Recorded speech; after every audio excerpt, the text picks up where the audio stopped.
This is Romo Dunze, and you're listening to the Ballsville Podcast. Thank you so much, man. Appreciate it.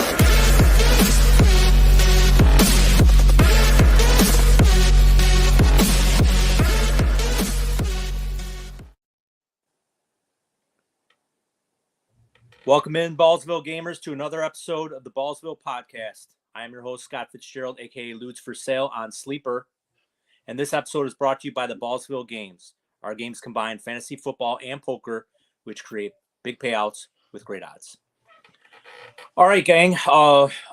Week 1 is in the books. It was a pretty exciting weekend. There's obviously some good things and some bad things. But before we get into it, I'm going to introduce you to my panel. Sean, my co-host, S-Clam Bills Mafia. He's doing double duty today. He is producing and co-hosting while Sarah is in wonderful Hawaii.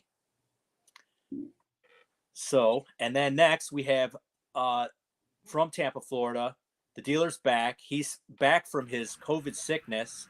Welcome back, Mr. Ken. Hey, what's going on, guys? And popping in from the West Coast, he is Raider Nation. He is JoJo, with a tremendous article that he wrote on DFS on our website. Welcome in, JoJo. How's it going? All righty. Today we are going to be talking about some injuries. We're going to review the games from the weekend, get into a little bit of FAAB bidding, and then we will preview the Thursday night game. So before we get into the injuries, I just want to go over our website, which is fast and furiously updating every day. I released some brand new tools on the website today. So if you go to the ballsvillegame.com and go to the blog section, eventually I will have a section that will just be tools, where you'll click on to get all these tools. So right now they're in the blog section, and I'll just go over a few tools that I put on there to help you guys with your lineup decisions and your fantasy rosters. So, Sean, can you bring up the Vegas tool, please? Yeah, absolutely. Give me just 1 second here. All right, there we go. All right, so this is the top 60 Vegas Sportsbook DraftKings PPR plays for week 2. So basically, this is how I got these numbers. Is I combined some of the major sports books in Vegas, jumbled them all together, came out with this DraftKings play. I know a lot of you guys play DFS. I went with DraftKings instead of FanDuel because we are a PPR website in Ballsville, so is DraftKings. So the way you read these tools is obviously it has a salary for DraftKings. The top player this week is going to be Tyreek Hill. The way you read this is it looks like the over, if you're doing a prop bet for receptions, it looks like around 7. His receiving yards would be 99, almost 100. His rushing and receiving, if you like those props combined, it's 101. And then the TD odds are minus 135, which are pretty good odds for him to score. And then his projected points, which is almost 24. So there's another slide. This is top 30. There'll be another slide on the website that's top 60. So that's how you'll read that tool. That'll be on every week. I'll update this probably on Tuesday or Wednesday. So the next tool I popped on here, if you want to bring that up, is the top 40 bell cow usage tool for week 1. Obviously, it's the top 40 running backs, and I had it all, from top to bottom. And obviously on the top, you got Joe Mixon with carries. So these are all their attempts, which is considered bell cow usage. So obviously Mixon had 30 and then Stevenson 25. So that's how you read this tool. It also has some little bit of targets in there right here at the target section, the TDs, the fantasy points, and then fantasy points per game average. And what I'll do with this tool is every week I'll be posting it. And then what I'll do is probably by week 4, or like, let's say we get into like week 8, I'll just post the last 4 weeks. So I'm not going to post the whole season. It'll just be the last 4 updated weeks. which will give you a true analysis on the true bell cows during those weeks. Next tool, Sean. All set. This is the top 40 wide receiver target hog tool, and obviously I got it right here, sectioned off with targets. Cooper Kupp with the monster week of 21, had his receptions, yards, touchdowns, and then any kind of rushing attempts he had. And then the same thing, fantasy points for the week, and then fantasy points per game average. And I would just like to point out while we're on the screen, the first week of the season, I would have never expected Wan'Dale Robinson to be number 2 or 3 on this list, and it just unbelievably blows my mind. Nope, and we will get into that later when we're talking about FAAB bidding. So if you want to bring up the next one, this is another tool, same thing, target hog tool, but just for the top 20 tight ends. And looking at this top 20, I don't see who do you not see on here, Sean? We can move on. We can move on to the next slide. We don't need to talk about that now. I do not see a one Dalton Kincaid on here who is out targeted by Austin Hooper. Hey, everybody has a down game, Okay, we'll definitely move on from that tool. Sean doesn't want to see that tool anymore. And then this is the week 1 FAAB bidding tool. We'll talk about this later when we get into the FAAB section. So obviously I have it sectioned out with quarterbacks, running backs, receivers, tight ends, quarterbacks, defenses. And then in the red section, I have the free agent budget bid. And, these are just standard numbers. It doesn't matter if you have 100, 200, it doesn't matter what your FAAB bid amount. But the most important thing we want to look at is, even though I have percentages on here, you want to look at your league. Maybe look, and this goes for home leagues too. I know a lot of these players Ballsville already has on their rosters, but this will help with your home league. And what I usually do is, especially during the year, I always try to look back from the week before, look at transactions and see what people are bidding on players, see how much if people are aggressive, if they're not aggressive. And then what I'll do sometimes I'll always go maybe a little bit more. So if on here, I got like 15 to 20%, let's just say for likely of your FAAB bid. If you think you're in an aggressive league, or you can see from last year that players are quite aggressive in the early weeks, I may bump that up to like 30% instead of 20%. So that's it for the tools. Definitely get on the ballsvillegame.com. The website's doing really well, getting a lot of hits, and we want to set this up for you guys so it'll just be a tremendous one-stop shop for you guys for all your fantasy needs. So that's that. We'll go into injuries, and we're gonna look at the big scare at the end of the Green Bay Philly game. Jordan Love got all twisted up, and it's looking like he didn't go on IR, which is good. It's looking like a 3 to 6 week injury. He's saying he could be back in 2 to 3. So it looks like Malik Willis is going to get the start. I'm looking at hopefully they could maybe sign Ryan Tannehill or something. Would you guys rather have Tannehill or Malik Willis? I'll go to Sean. What do you think about that situation? I think they're going to just go ahead and stick with Willis. It sounds like they got all the confidence, blah, blah, blah. But they also sound like they want Jordan Love back sooner rather than later. So we'll see how it all plays out. But, I don't think I'm wanting to start any of them. If I absolutely have to, I'll go with the guy that knows their offense better. Ken, are you would you feel comfortable starting Malik Willis? No. I would not start the quarterback with Willis in my fantasy lineups. Tannehill, if he was to go there, I would, because I like the veteran presence, and I think he would give you stability over Willis if I had to choose. So, but if it's just Willis, no way. And JoJo, this has got to be a huge downgrade for these receivers, don't you think? First off, is my mic okay? Yeah, you're good. Yep, we can hear you. Any feedback? We can hear you, but Yeah, maybe it's a little you can hear echoey, but us. nothing too crazy now. Okay, well, I'll speak real quick and I'll try to fix that. I'll go on mute again. No, it definitely.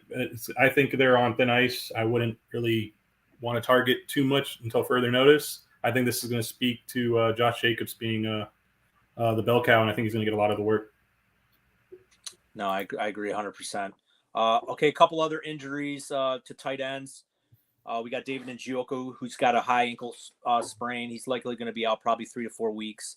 And then we have Fergie, Jake Ferguson with a knee. It looks like he's going to be maybe closer to week. It looks like he may have the same issue that Sam Laporta had last year in the playoffs. They thought he was going to be out pretty much the rest of the playoffs, and he ended up wearing the brace and came back the next week and had a really good game.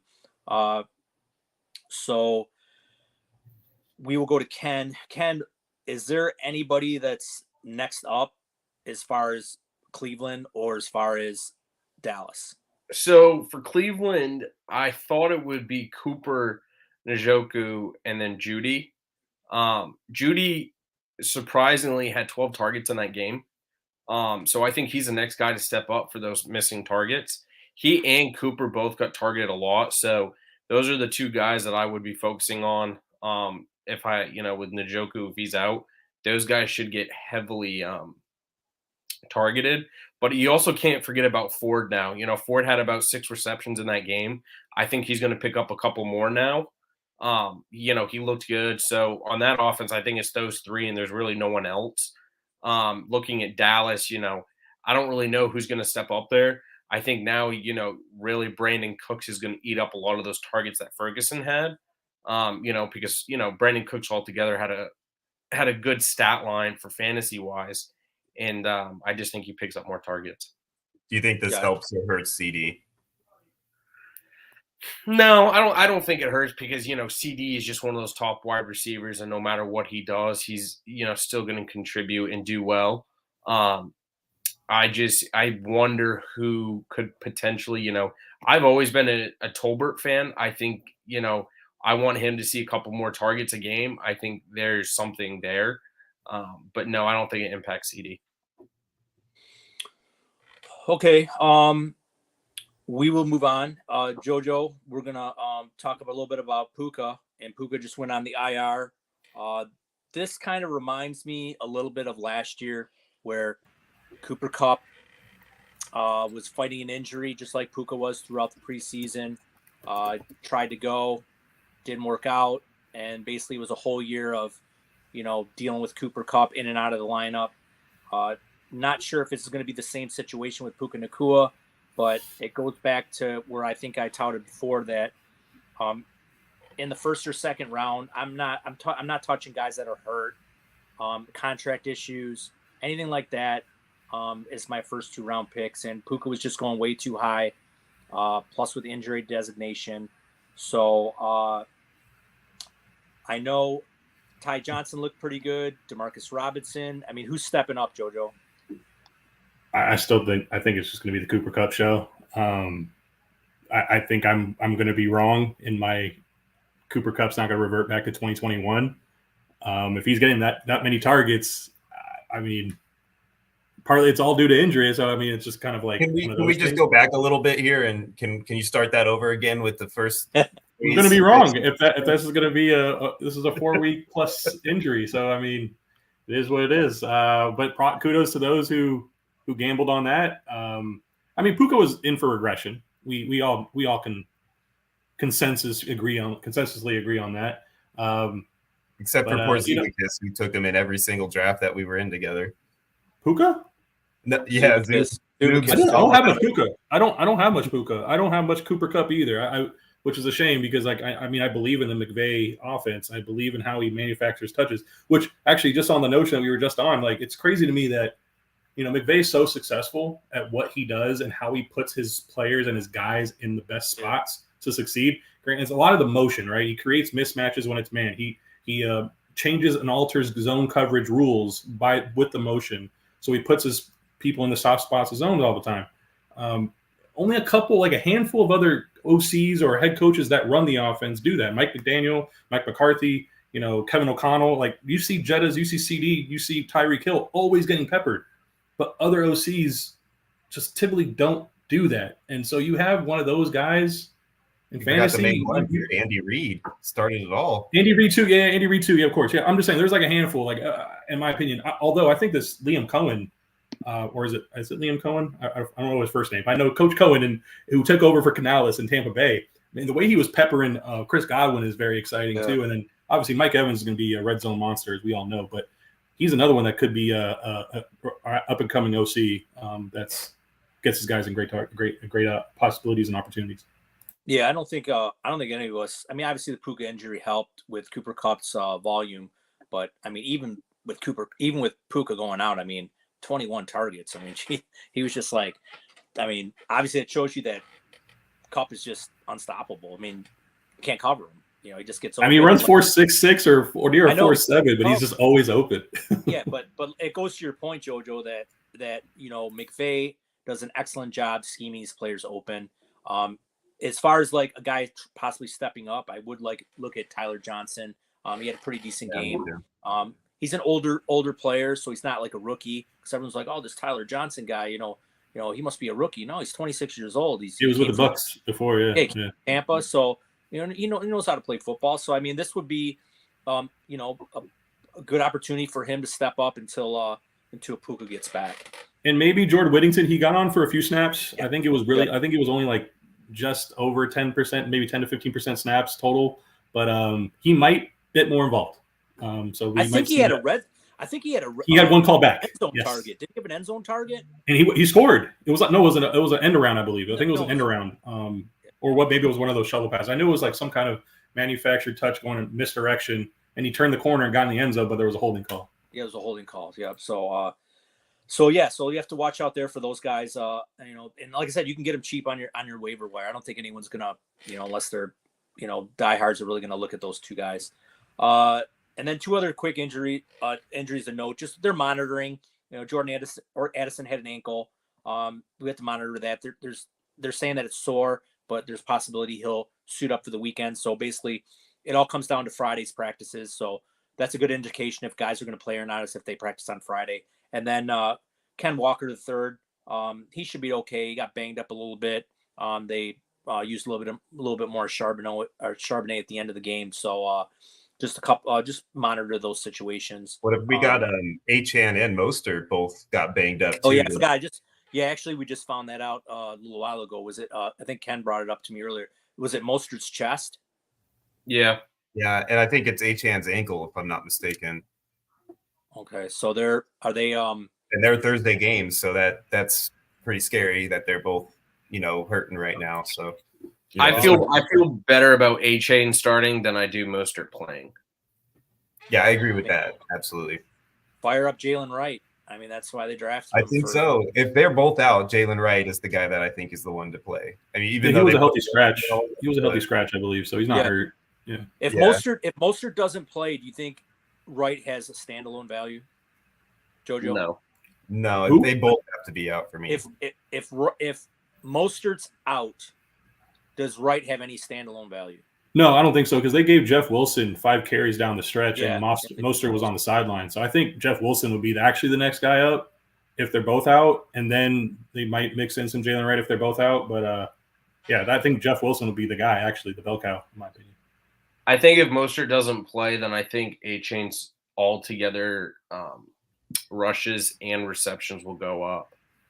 He got 17 touches, 10 on the ground, seven targets and 7 catches. This is why I was so high on him. They were not running the ball well at all. Not at all. And their whole line is a big question mark. So, like, the efficiency-wise, they're going to manufacture touches for him in other ways and compensate for that run game. And that short passing game, screen game is the extension of their run game. Yeah, right. 100%.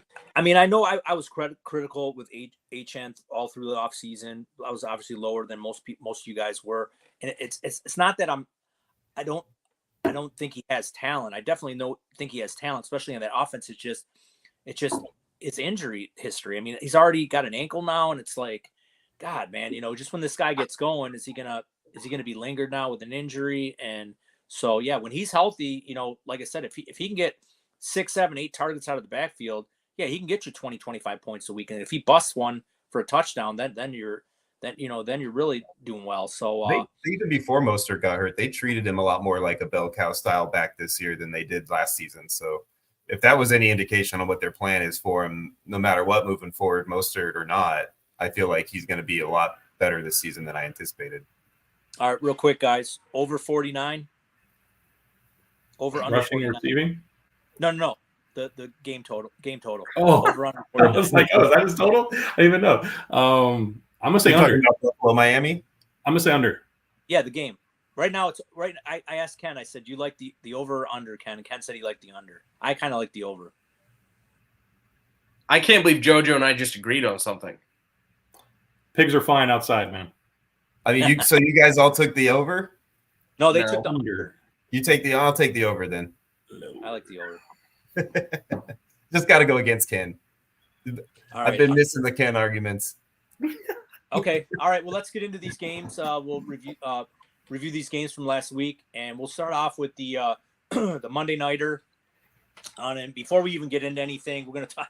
We got to talk about the Christian McCaffrey news. I mean, this was just total swindle. Shenanigans from the San Francisco 49ers. I mean, they probably thought that that Mason wouldn't have like a tremendous game or he'd be interviewed at the end of the game. And he basically let the cat out of the bag and said he knew Friday from the coaching staff that he was going to be the starter. And I'm sure that they freaking did not like that.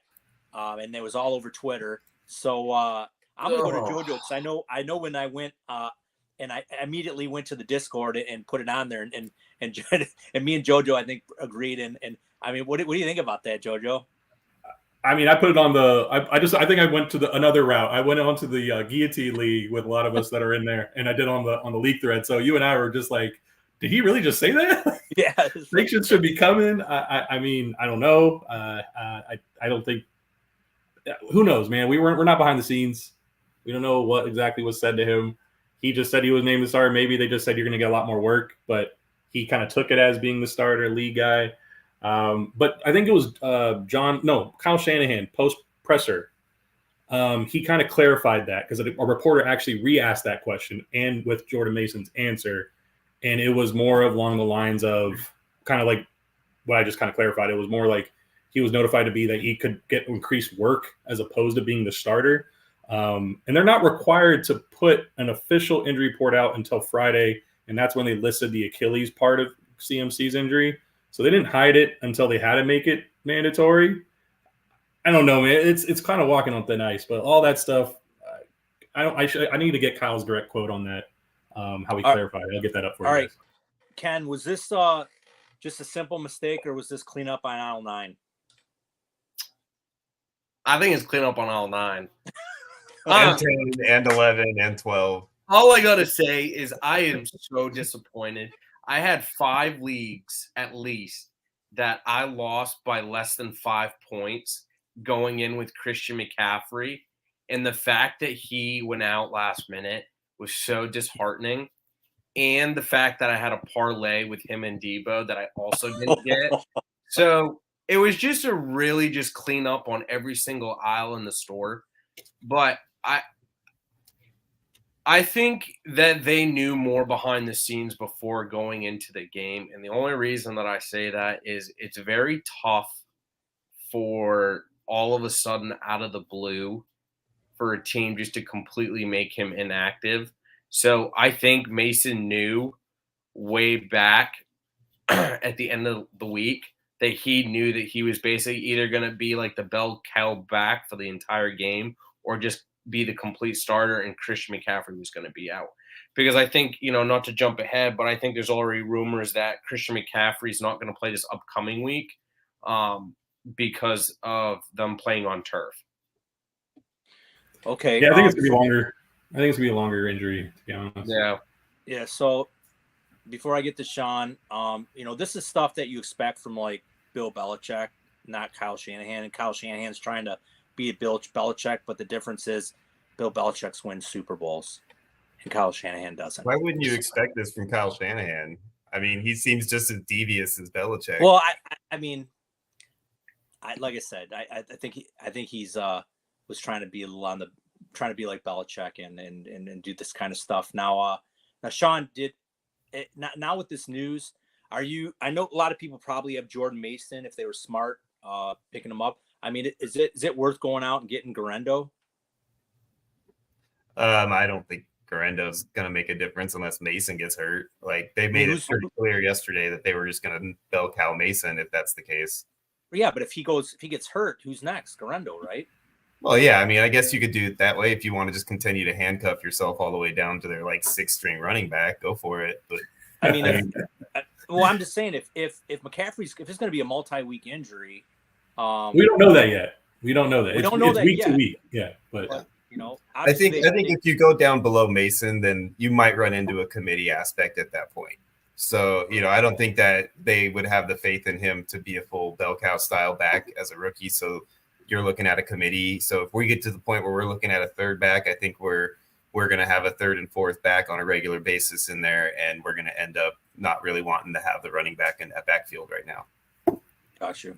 If you're in the chat, I'm sorry. No, I was just going to say, I think it's important to know that you asked about Garendo. And I think, looking at it from the precedent of fantasy of a whole and what I saw last night before the game started, I saw Mason get traded in about 15 to 20 leagues last night for a 2nd-round draft pick in 2025 rookie draft. So the precedent that I think around with people is that I think they either expect Christian McCaffrey to be out longer than just this week and next week, and that people are actually kind of nervous about kind of like what's going on. So, I think people are a lot more worried about it than a usual just, calf injury or, he'll be back in 4 weeks and everything will be fine. Oh yeah, I've been my DMs on Sleeper have been filled with the leagues I have CMC in. Jordan Mason, Zamir White, and DK Metcalf for Garrett Wilson or something. Like people are shooting high. So tread softly, tread lightly in those streets. I'm not going to overreact to one game. But that said, you do have to consider the multi-week injury and having that insurance there. But I think it's also important that I think with what just happened, I think Christian McCaffrey's value is actually at a low right now compared to where it was before going into the season. So I think if you're trying to look long-term at the rest of the season and going into playoffs, I think this might be a good time to go buy Christian McCaffrey, planning for, later in the season. All right, good point. All right, well, we'll get into the game right now. And the 49ers beat the Jets 32-19. Score looks a little closer than really what the game was. I mean, it was pretty much a blowout. I mean, it was all Niners, even without McCaffrey. Just shows you how that running scheme of Shanahan really works. You can just pretty much plug. Now, I'm not saying Mason's a McCaffrey, but I mean, you can put somebody in there obviously and get the work done. So Mason had 28 carries for 147 yards and a touchdown. Debo had 8 carries and a touch.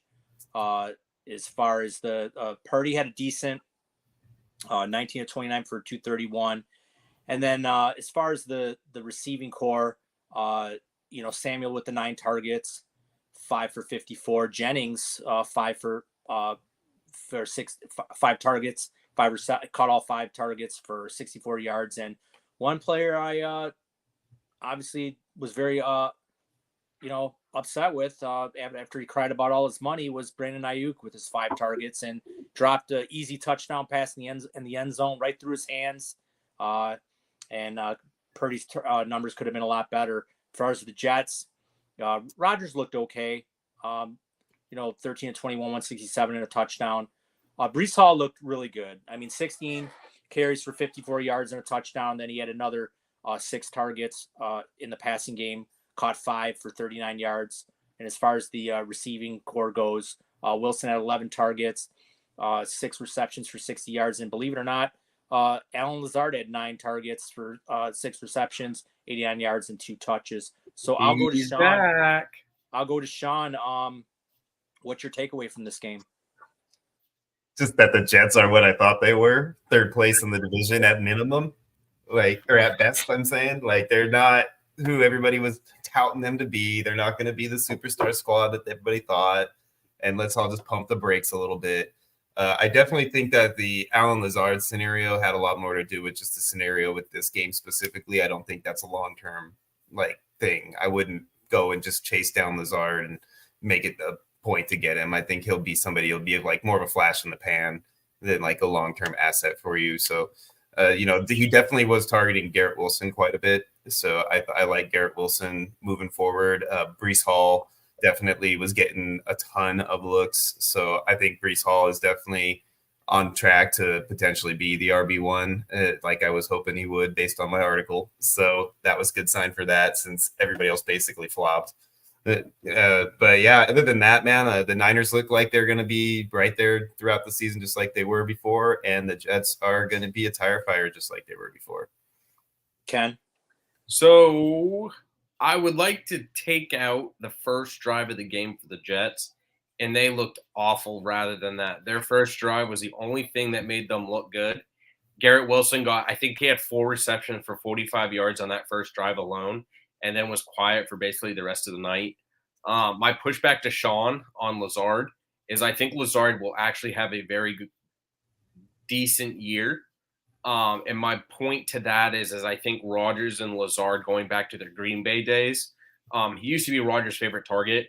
So I think after the first drive, the 49ers defense made some changes, and they changed up how they were covering Wilson. That allowed Rodgers to go after Lazard, who he felt comfortable with. And I think, just kind of going forward, I think Lazard will actually have value for this year and however much longer Rodgers is with the Jets. Jojo. Oh, sorry, I was muted. No, I think that the whole Garrett Wilson, he was targeted on the third drive of the game, absolutely peppered. I thought it was going to be like a Cooper Kupp type night after they were peppered him 4 times in one drive. They really never went back to it. As far as featuring him in the as a focal point, that from that point on, Hackett really just had a game plan of really trying to establish the run game, but the run defense was there yesterday, and I do hold out hope that Garrett Wilson's going to still be a guy who gets about at least 8 targets a game as a floor. On the SF side, I give Ayuk a little bit of leniency because he was kind of on the same side as Sauce Gardner. I'm using his first name. We all know him as Sauce. He doesn't shadow though, so he had some opportunities to get open, but he only made a couple catches. Outside of that, I still think they're just all systems go on San Fran, even without McCaffrey. Got you. Good analysis. All right, we'll move on. We are going to go to the next game, and this game got a little scary in the beginning for Bills fans. The Bills were in the hole. Sean was probably wasn't worried at all. Not scared one bit. Probably Sean's head probably looked like a tomato, and then Josh got things going. So it was the Bills 34, Cardinals 28 in this game. Some quick statistics. Allen was 18 of 23, 232 yards, 2 touchdowns. The running game was dominated by Cook, 19 carries for 71 yards. He also had 3 targets, caught all 3 for 32 yards. So that pretty nice day for Cook. I was hoping Ray Davis would get an anytime touchdown. He only got 3 carries for 13 yards. Pretty disappointing for my anytime prop bet. And then as far as the receiving core goes, the target hog was Keenan Coleman, 5 targets for caught 4 for 51 yards. Shakir had the only touchdown on 3 targets. Pretty much spread all the way around. Kincaid with 2 targets and caught 1 pass.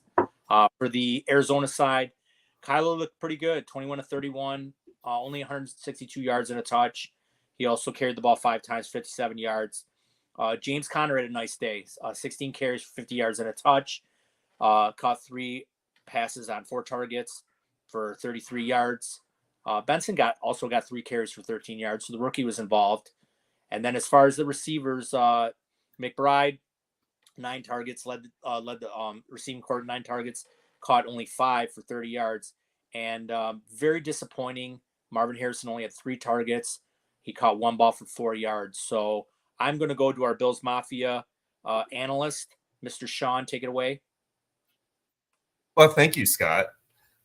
So, I mean, I obviously had a great time watching this game. That first half definitely did have me nervous. I joke that I wasn't nervous. I was. I didn't like how they started. It was really kind of just like looked like they were out of sync, which I've noticed this week too. We're watching a lot of the games that it felt like a lot of offenses started out that way this week. And I think that's a victim of the shortened preseason training camp situation that we're in. We're always going to have that week one, I feel like. So by the second half, though, they turned it around both on offense and defense. So it turned into a game that I was happy to watch moving forward. I was a little disappointed in Marvin Harrison Jr. I thought that he would get at least some more targets at minimum. There was a few plays that looked like he should have gotten the ball, and he didn't. One specifically could have easily been a wide open touchdown. The other angle, there was guys like close by him, but if Kyler couldn't get him that ball without at minimum a catch, then that would have been ridiculous. So, I don't know why Kyler didn't throw it to him, but he didn't. Otherwise, McBride, like a lot of his targets were just like short outs. And it might have been like defensive scheming that was forcing their hand that direction, but they really weren't using him down the field at all, which was kind of scary. I assumed that he would be that guy who would go up the middle, up the seam quite a bit, things like that. And he really wasn't doing a ton of that. So, again, week one, moving forward, they'll probably get better, but I was a little disappointed there. I definitely liked what I saw out of Keon. I think Keon Coleman moving forward is going to be a guy who's going to get that minimum five targets a game and at least a couple of those 50-50 balls that Josh will throw up for him, because Josh gave him a pass with Kincaid wide open that he came down with. That was a 50-50 ball, and Kincaid was literally standing right between him and Keon Coleman, and he threw it right over Kincaid's head to Coleman for a 50-50 shot rather than giving Kincaid the wide open ball. So, in that situation, that tells me that Josh really likes the kid, and there's going to be times where Josh is going to say he's one-on-one, I'm going to throw him the ball, I don't care. So that's a good sign moving forward for him. Shakir did exactly what I expected him to do, man. He broke a few tackles. He's got this unbelievable balance. He runs the ball like a running back once it's in his hands. So, I anticipate more targets for him moving forward. The way this game played out, they really did not have a ton of time on offense. Arizona controlled the clock for almost the entire first three quarters. I think about midway through the third quarter was when they finally had like a short drive of 3 and out that we got the ball back quick. Otherwise, they basically were just going up and down the field with the ball, and Josh was on the sideline most of the game. So, I feel like that as he gets more opportunity to throw like this week against Miami, it's going to be a more high-powered, high-scoring game, in my opinion. I think you're going to see guys like Kincaid and Shakir and Coleman start to kind of rise to the top. Jojo. As far as just in regular analysis, I think that we should see better days ahead for Marvin Harrison. I wouldn't overreact. It is week one. I think by the point I want to make on this game, and actually a lot of the games that had a lot of subpar passing, I think going into Sunday night, only Tua Tagovailoa had over 300 passing yards. So that's one thing. And then I think this is a sign because of preseason, man. Not enough starters are getting enough like game reps. So I guess to that point, that part needs to change the NFL. That's nothing that we have control over. So I think maybe another week of this, maybe by week 3, week 4, maybe these offenses really start kicking into gear. I think guys like Kincaid, Marvin, but hey, shout out to Greg Dortch, man. That guy's eating up targets left and right. Drew Petzing, the new offensive coordinator in Arizona, he's establishing it. James Conner had like 6 or 7 straight runs out the gate, or at least touches out the gate. Shout out to DJ Dallas being the first one to have a dynamic kickoff return for a touchdown. But yeah, I think better days are ahead. And also James Cook on the Buffalo side, I think that until further notice, like he's the bell cow. I mean, I would love Ray Davis to get more, but Ty Johnson and Ray Davis were purely I need one. I need a play here from James Cook. So that's it. Anything to add, Ken? The only thing I have to say is go Knowles, baby. The fact I've been a big Keon Coleman fan since his FSU days, so it was nice to see him go out there. Kind of and just an overarching thing throughout the NFL is that there was not a lot of strong offenses this week, which honestly was kind of expected with kind of how preseason everything went. But in terms of looking at the rookies for how they came out of the gate, he had one of the better performances, and that was really good to see.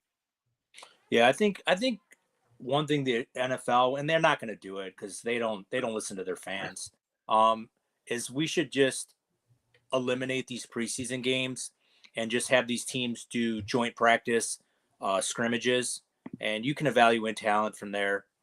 Just eliminate these preseason games and just go right from practices right into games.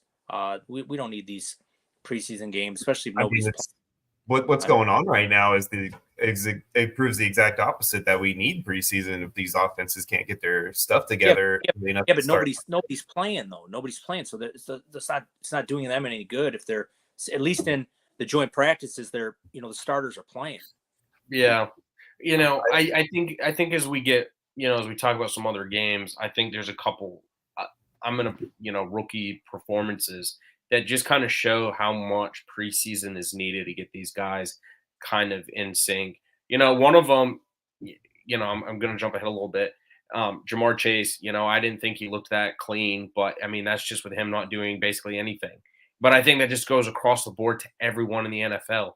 This was a very, very sluggish first week of football. So just as something as people are watching right now, I think people just don't need to overreact. Like, it's just the first week. We have so many more weeks to go. And unless you have Marvin Harrison Jr. in a league with me and you want to trade him to me, I'll take him from you. I'll take the headache. You don't have to worry about it. You could also show the love with me if I win the same league. I mean, I bet if El Super Bisto was around, he would take Deontay Johnson for him or Bryce Young.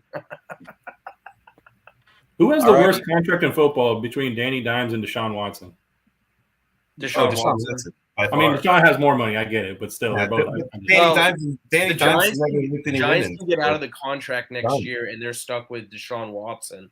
They do have to pay him what, $40-something million or something like that. He's on the cap. I heard it today. He's for the next 2 years, they're going to get dinged for $78 million against the cap for the next 2 years. So even more. I thought it was okay. How did they not have a clause in that contract to avoid it if another sexual predator issue came up? Like how do you sign a guy like that without a clause in that contract?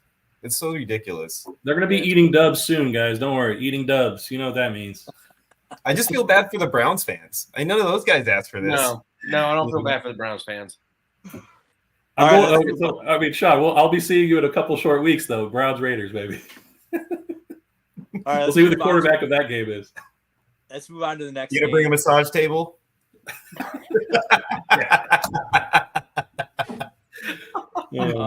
Comedy Central here on the Ballsville Pod. All right, next game. We have the New Orleans Saints 47, Carolina Panthers 10. Pretty much a blowout. Let me go first. Who wants to go first? I want to go first. You want to go first? Well, let me just run through some statistics.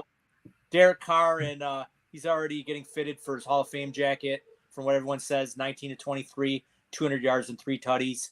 The rushing game was led by Alvin Kamara, 15 attempts, 83 yards and a touch. Alvin also had 5 receptions on 5 targets for 27. The receiving core was led by Rashid Shaheed, 5 targets, 3 for 73, and that long touchdown pass from Derek Carr. And then everybody else, Chris Olave, unfortunately, only had 2 targets, caught 2 for 11. So that was pretty uninspiring. As far as the Carolina side, Bryce Young was 13 to 30 for 161 and 2 picks. He sucks at football. Not a very good week 1. The running game was led by Chuba Hubbard, 6 carries for 14 yards. Miles Sanders, check stealer, was sprinkled in 5 attempts for 22 yards. And then the receiving core was led by Xavier Legette, 7 targets. He caught 4 for 35. Deontay, 6 targets. He only caught 2. And my boy Jonathan Mingo had 5 targets, 2 for 40. So basically just a bunch of just mishmash in this game. I'm not very inspired. Ken, go ahead. Take it away. Perfect. Let us start. Bryce Young sucks at football. He does not deserve to be an NFL quarterback. He sucks at football. El Super Bisto, he's bad. Jonathan Mingo is also not good at football. His route running is awful. I'm sorry, Scott. He sucks at football. Yes, sucks at football. This is a continuing trend with the Panthers. They just don't look good. Their offense is bad. Their defense stays out there too long. Got burned way too many times. It just is a bad football team. I will be shocked if they win a game. They will get the first round draft pick in next year's draft, and they'll still be bad. So that is tough on the Panthers side. However, it was nice to see Leggett get targeted. He looked good out there. He's like the only guy on the Panthers that actually looked good. Their run game was atrocious, just awful. Hubbard just did not do anything. On the Saints side, Carr kind of continued where he ended last season. The end of last season, he was putting up big numbers that people forget. And, I don't, do I think he's a top 10 quarterback? No. But in terms of fantasy-wise, I think he's a good QB2 for the price that you can get him at. So I just, he looked good. Shahid's going to give you those big plays. Yeah, Olave went 2 for 11. But you guys got to remember, this is against a Panthers team that's not good, so he spread the ball around. When it's a big competition game like the Bucs or, Atlanta, just because of its in division, I think Olave is going to be the guy who's going to get targeted by Carr because he's the most trusted guy.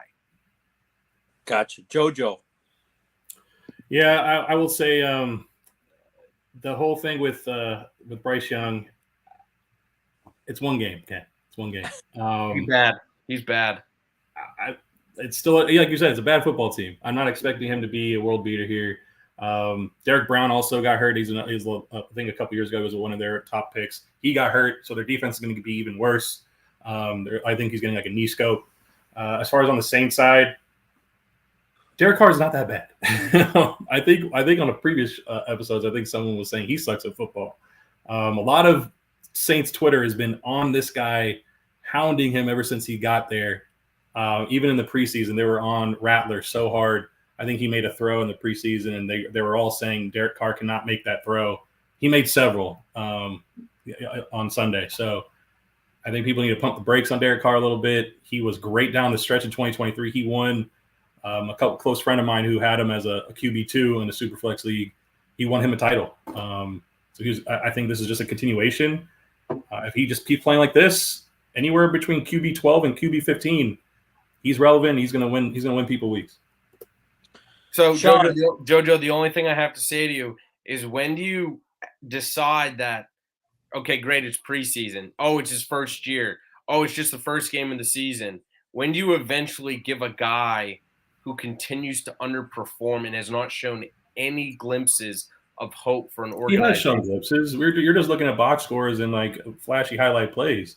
He's had show glimpses of like what? Why does Sam Darnold have a career too as well? He can make throws. It's just that he hasn't really had a lot of time. He doesn't trust his own line. I mean, people say the same thing about Justin Fields. Like, he's not reading defenses. He holds the ball too long, but he's still starting right now. I'm just saying, like, I think people. This is like the society is very much like, what can you do for me right now? He's not that guy. You shouldn't be rostering. Shouldn't be starting him. So if you have him as your QB3, and if you have two other options, great. Give him more time. That's all I'm saying. All right, Sean. I don't agree with that statement at all, because to me, a Raider fan who's been waiting for 25 years or whatever it is for a quarterback, you're telling me that you're okay with mediocre quarterback play? That is not true at all. You don't need a top world beater to win a Super Bowl. No, you don't want that as a fan. You don't want that player as your quarterback, dude. Like, no, you want that guy like Josh. You want that guy that's going to come in and save your franchise and take. How many Super Bowls does Josh Allen win, Mr. Bills fan over there? Come on now. Yeah, because he happens to be at the same era of like the best quarterback in history. Like, but he's been there competitive every single year. I get to watch my team play 2 or 3 more games than you every single season. Oh, now it's going to go personal. Raiders versus Bills, I see. Okay. I'm just saying, dude, you don't want that mediocre quarterback because, like, oh, let's give him a chance. This isn't Mr. Rogers' neighborhood, man. This is the NFL. We need to, like, if you suck, get out of there and get a new guy in that can play, man. Just like he's got another year or two, and then I think he's done. I mean, I think if he doesn't do it by the end of this year, he's gonna be on the hot seat and be like a QB battle going into year 3. after that, after his rookie deal's up and he hasn't done anything, he's going to be relegated to a backup, kind of like Zach Wilson. I mean, here we go. I mean, that's just another season. Like I've just got to wait another year now for this guy to just show that he is who he is. But you didn't invest top draft capital in him, so I don't think, like, as far as fantasy wise, I mean, the organization different, but fantasy wise, I'm talking about. I like the Niners approach, man. When you know your guy sucks, get his ass out of there while he still has people who think he might be good.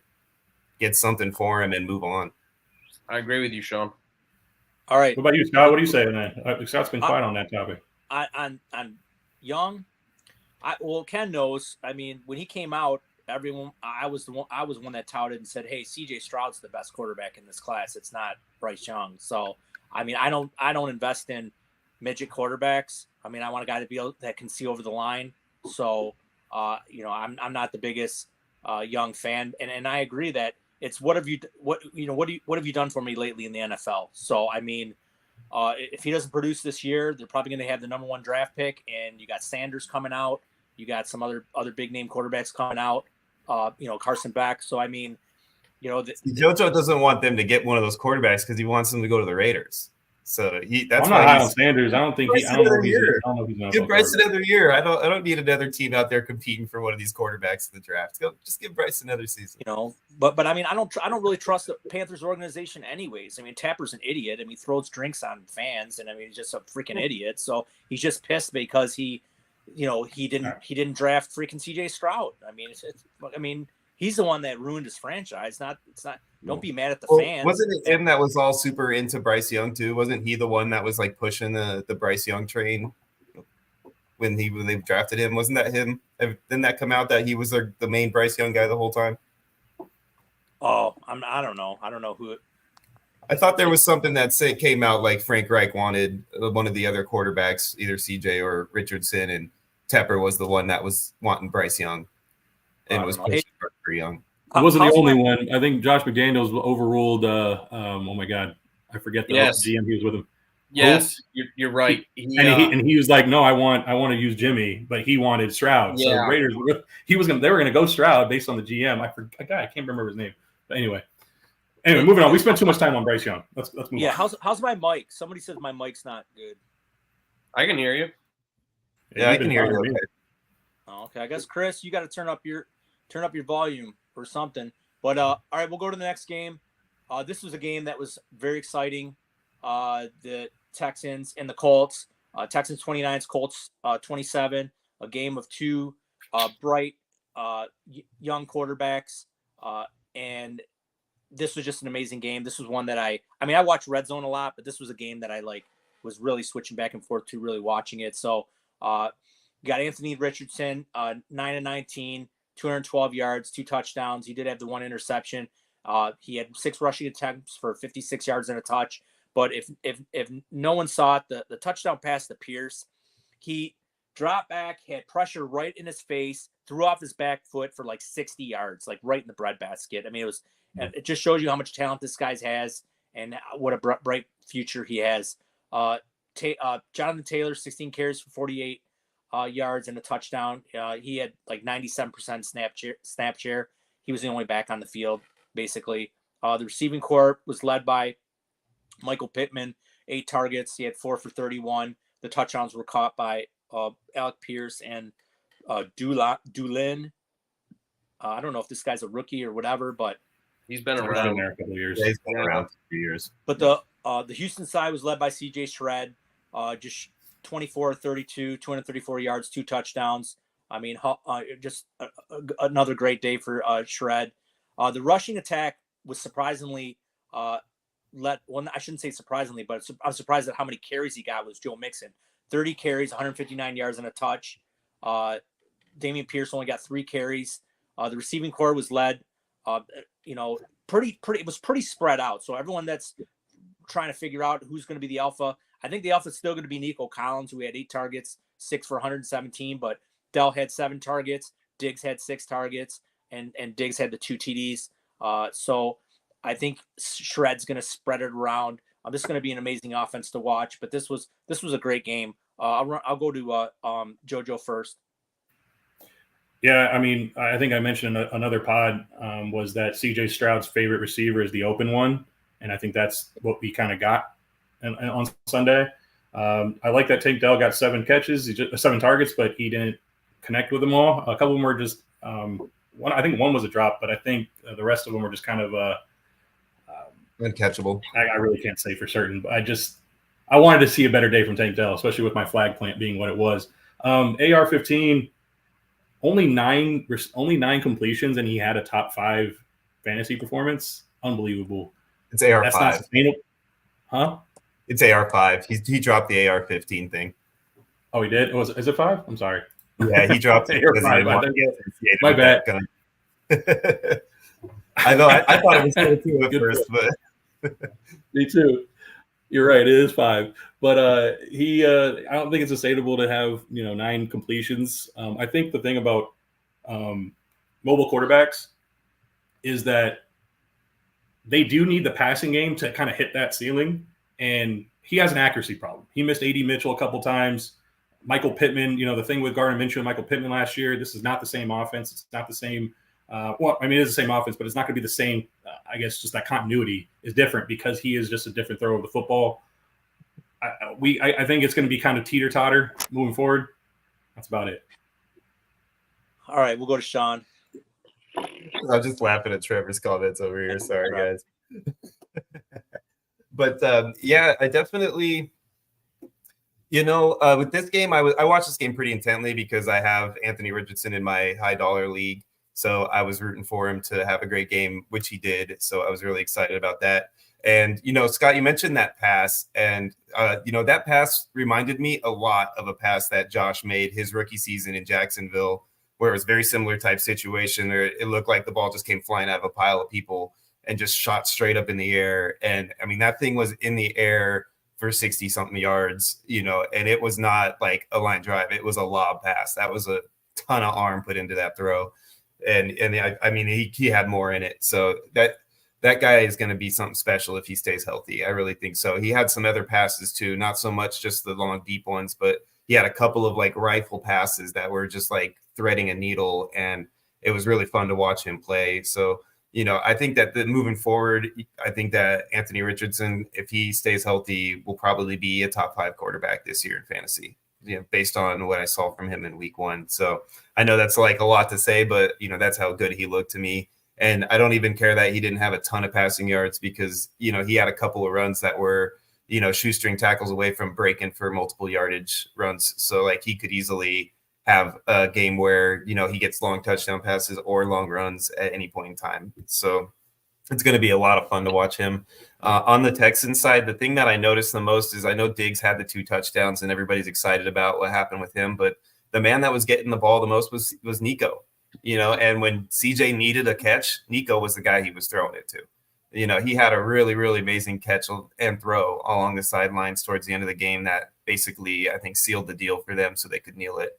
And, that play alone tells me that, even though he does spread the ball around a lot and it's not probably ever going to be like a crazy Cooper Kupp style target share, I still think Nico is the one of the 3 to have long-term for the season. Ken?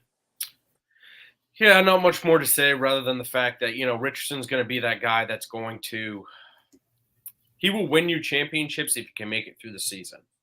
I take that, it's kind of the same as last year. I still see – I know it's one game and, JoJo would say, hey, it's just first game of the season. But how he ran, though, makes me a little nervous with what he did last year and how he got hurt.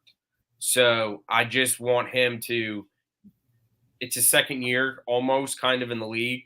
I hope he kind of is a little bit more careful with how he runs. But, he looks great. Strong arm, very smart, I think he and Pittman will get better in sync with each other. I think Pittman will still be that number 1 in that offense. And I think, looking at the Texans side, they did not have a run game last year. None. They were all passing. And for them now to have Mixon and, a huge upgrade over Pierce, and for him to go out there and rush 30 times for 129 yards, I think that just makes that offense 10 times more lethal to everyone in the league, because now you can't just pick for just throwing the ball. Now you have to worry about the run game, and I thought it was kind of the first game of the season, which is kind of funny that if everyone remembers, JoJo and I have a pub sub on who's a better quarterback, CJ Stroud or A Rich, and I'll still stand by CJ Stroud. Well, I agree with the better quarterback aspect right now. Absolutely. As far as like long term, though, it's hard to tell because if Richardson can put together at least somewhat of a good passing game, he could easily surpass Stroud with his ability to run. Well, to tell you how balanced this offense is, and to go to Kent's point about the rushing, is, I mean, this is how you win football games. So the Texans had 234 yards passing and 213 yards rushing. So I mean, that just a recipe for watching this game too. It also concerns me that we might find that Indy's defense is one of the easiest to run onto. Like True. Depending on how the season plays out, because there was some massive holes, and it was like any coach, you'd be stupid not to continue to run the ball the way that they were able to run it. So we might find that is just a little bit easier in this game specifically, and maybe down the road it's not quite as lucrative for them. Right. Okay, moving on. Next game is Battle of Florida. It's the Dolphins 20, Jags 17. Pretty monster game from Tua. Led the league in passing this week. 23 of 37, 338 yards and a touch. The running game went through David Achan, 10 carries for 24 yards and a touchdown. He also chipped in 7 targets, caught all 7 passes for 76 yards. So pretty monstrous game for Achan. And as far as anybody else, Mostert only had 6 attempts. He did get hurt. And then the passing game was led by obviously Tyreek Hill. Obviously the little scare outside Hard Rock Stadium with the cops didn't phase him any, with 12 targets, 7 receptions, 130 yards, and a touch. That long 80-yard bomb from Tua. Waddle had 5 targets, caught 5 for 109. I already told you about Achane's 7 targets. As far as the Jacksonville side, Lawrence 12 of 21, 161 and a touch. Etienne had 12 carries for 44 yards and a touchdown, but what was concerning to me was Bigsby got 12 carries for 73 yards, and I hope this isn't going to be something that we're going to see week to week with Tank Bigsby eating into Etienne's workload, because Etienne was a second-round draft pick in most leagues, and that will not be very good for those owners. The receiving core was kind of pretty much a who's who. Ingram had, between Ingram, Kirk, and Brian Thomas Jr., they all had 4 targets. Brian Thomas looked the better of all the receivers with his 4 targets, 4 catches, 47 yards, and a touchdown. Looks like we lost JoJo, so I'll go to Sean first. What's your takeaway from this game?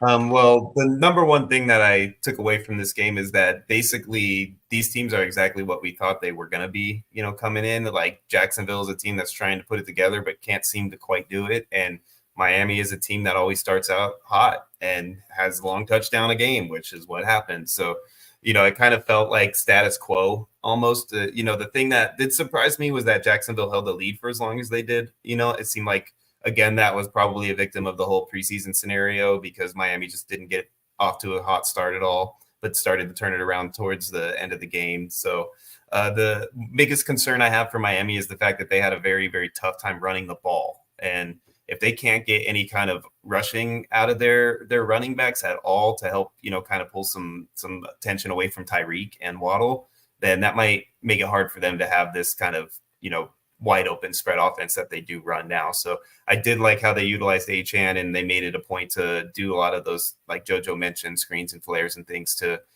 kind of offset the fact that they weren't able to run the ball well. But that's not always going to work. So, a better defense, they might have a hard time. So we'll see what happens when they come up against a defense that started to put things together towards the end of their game last week. So, Thursday is going to be a fun one to watch. On Jacksonville's side of the board, ETN and Tank Bigsby definitely concerns me. And not only did they split the exact amount of carries, but Tank did well with his carries too. It wasn't like he was just in there getting 2 yards of carry. The guy actually was running the ball well. So, that does concern me. And then also ETN's fumble. I know that's, something for me. I watched ETN before. I seem to remember him always kind of having a hard time with hanging on to that dang ball. So if that's going to be something that consistently happens and Tank continues to do what he's doing, I could easily see Tank taking over the one role with him because he's not drafted by this regime. So they don't have any reason to put their eggs in ETN's basket. If Tank comes out and looks just as good and hangs onto the ball, then they'll make that switch, I think, in a heartbeat. So the other big takeaway I had is that, like you mentioned, Brian Thomas Jr., I think will become the number one in this offense for sure on the wide receiver side. And I think he's somebody that I would definitely try to get my hands on if I could. He's going to have that big play potential, I feel like, in that offense. And it looked like to me that as the game went on, he was the one that Trevor was looking at more often than not. And with Christian dropping a few passes and everything, I think that, the combination of those two factors is going to lean towards Brian Thomas, slowly taking over that target share. Kenneth? The only thing I have to say, and with T-Law getting paid this offseason, I still will stand by this, and people will not like this, but I still think he's very overrated. He's starting to become a veteran in the league and continues not to put it together. I know it's the first game of the season, but, they're on a big losing streak even from last season into, losing the first game of the season. And you get paid $51 million this year. He just is not he just does not put a lot of confidence into me. And that offense needs to get in sync because they were not even looking at the box score. If by watching the game, the wide receivers and T-Law were not on the same page. Bad routes, him throwing it long when they stopped short, they are just way, way, way out of it. So they have a lot of work to do on the offensive side, but it was kind of good to see on the defensive side. Last year near the end of the season, the Jags D just continued to get burned. And this year, kind of starting off on a good note. So I think they should take that positive away from it. Really nothing to say on the Miami side from what Sean said, but I think A-Chain could really have a big year in the receiving role if he can stay healthy. Got you. Real quick before we go on to the next game, Sean, answer this question real quick. Jay Kelly in the chat says, how much FAAB for Marvin Harrison in a guillotine league? So it's tough to say because you never know what everybody else is going to be bidding, especially week one. It's really like a crapshoot to kind of wait until you see what everybody else does and then know that you got an idea. But right now, if I had to take a guess, I would say he's probably going to go somewhere around the $75 to $85 range. So how much percentage is that of the FAAB then? How much percentage of your FAAB? 30%, 30 to 35. 30. Gotcha. Yeah, okay. I'm basing that on a $200 budget. Yeah. Okay. All right, we'll move on to the next game. Next game was a disaster. The Vikings 28, the Giants 6. The only thing worse in this game than the score was the atrocious uniforms that the Giants ran out there.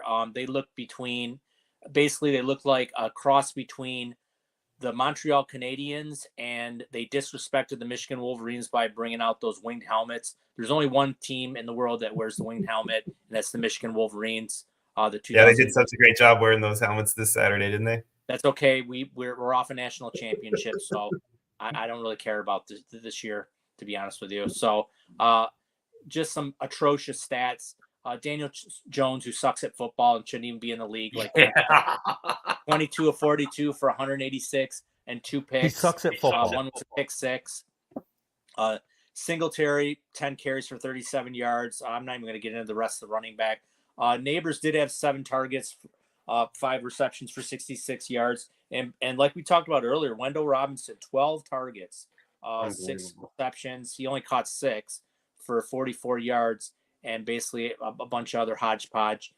As far as the Minnesota side, Sam Darnold had a really good game. 19 to 24, 208 yards and 2 touchdowns with the lone interception. Aaron Jones looked pretty good, 14 carries for 94 and a touch. The Viking horn, there you go. And as far as the receiving core, 6 targets for Jefferson, 4 for 59 and a touch. So it's looking like Jefferson's probably going to be, obviously, like I've always said, quarterback proof. Darnold did spread it around a little bit more. Addison did have 4 targets. So I will go to the Viking fan, Ken, and start off with this game. What do you think, Ken? I would like to first off and say I'm a Hawkinson fan, not a Viking fan. But on the Giant side because they suck. It was nice to see Neighbors, getting the targets because as we've talked in the offseason, especially you, Sean, you mentioned how many times that, he's going to get peppered with the ball. And I think that's you started to see that in that game. I think his receptions per game goes up. And I think everyone finally got the answer on who's going to be the other wide receiver in that offense, and that's Robinson. He just got peppered with it. I am very shocked he got 12 targets, especially to be, up there in the league and looking at the entire league with receptions, and he's at the top. I would not have expected that. That team is just going to be bad across the board. Daniel Jones sucks at football, will be out of the league. Eventually he just is not good. And for that offense to grow, you need a new quarterback. So that side, Giants, we're going to keep talking about this all season. Maybe the only team they could ever beat is maybe Carolina, but, they both are bad. But going on to Minnesota's side, I think, Scott, you hit it on the head. JJ is still going to perform no matter who the quarterback is. I think it performs more if Addison is out for a period of time with the ankle injury. In Aaron Jones, looked really good out there. And I think he will continue to be a bell cow back this season and to continue to run that clock out for them and pass it when they need to. So, for me, every Vikings look good. I think they're going to continue to be up there in that division and still, be very competitive this season, even with Darnold as quarterback. Sean? I definitely think that on the Giants side, I am going to have to concede, even though I've been defending this guy. Daniel Jones sucks at football. It's obvious now, and I have no choice but to go ahead and just admit it and move on. I guess, what do they say? Like, admitting you have a problem is the first step, right? So Exactly. I'm finally admitting it. I have a problem with Daniel Jones. This guy missed so many passes that were wide open. He had the opportunity. He didn't have a ton of people in his face to make it difficult for him, and he just short-armed it or sailed it or whatever he could do to get it without a catchable option for his players. So, even a couple of Neighbors plays, Neighbors had one catch that was I swear the guy jumped out of the stadium. He was 8 feet off the ground when he caught this ball. Any normal receiver, there's no way they're going to get up high enough to get that ball. He just got lucky as hell that he happened to have a spring there.